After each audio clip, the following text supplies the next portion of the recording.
Shalom and g'day all.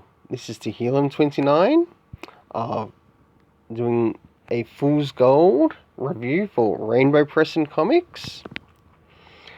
And of course we're covering Brian Michael Bendis on Batman Universe issue 6. Alright, just a quick reminder of how Fool's Gold works, seeing that this is the currency conversion of how much I paid for the comic. As we can see, it's $4.99, which is just under $9 for me, Australian. And I also rate it value-wise, and the value goes towards either the artist or the writer.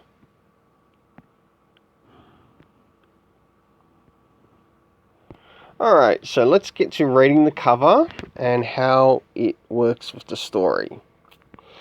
Surprisingly enough, this cover does actually work with the story. A big improvement, and also a big thanks to the artists who worked on it. There was some incredible art inside as well, I will admit. So for the cover rating for this, 6.5 out of 10. How much would I put towards the cover, price-wise? Probably $1.50. Now, internal art. Let's move into rating that.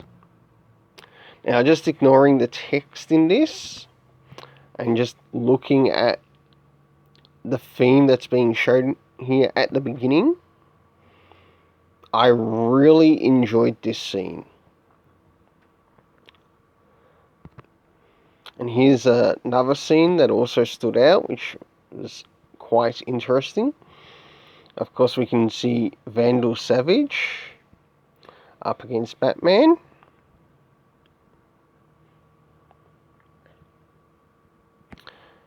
And some nice detail here with Slade Wilson with the Riddler. So, art for it. 6.5 out of 10. About the same price, or about the same amount as before, so that brings it to about $3 for both the cover and the internal art. But let's move on to the story. Alright, as you know, I like to look for certain things in my story, such as, do we get a good idea of who the characters are, or the cast of characters? Yes, we do, and for that, good job in that.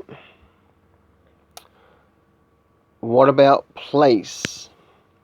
Now, if Brian Michael Bendis was wise enough, he'd showed a location of this place. Even though it does connect to the last issue, it didn't show up. Loss of points, big time. Not only that, there was no reference as to when these events were occurring, such as if they were 35 minutes before to 2 hours later, to even 15 years ago. None of that was brought up, and that loses a lot of points. Comic references? Oh my goodness.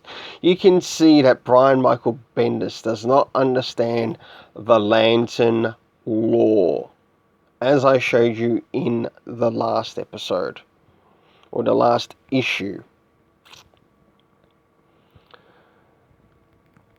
And yes, in the past, Batman has gotten a hold of the White Lantern, and he would also know the White Lantern creed.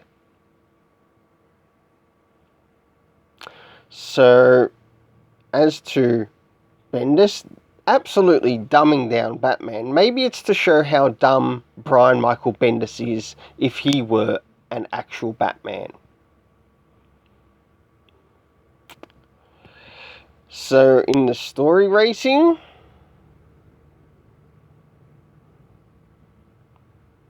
1.5 out of 10. How much money would I put towards that? 75 cents. That's about all. So, overall winner of this is actually the artist, Brian Michael Bendis. You're not suited for DC Comics.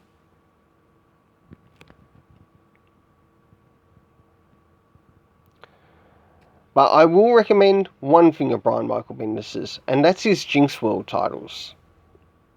That's the only good thing of Brian Michael Bendis that I have actually come to enjoy, outside both DC and Marvel. And I ain't getting paid to shield that shit. I'm doing it because of my own free will and choice. Until then, let's keep it colourful.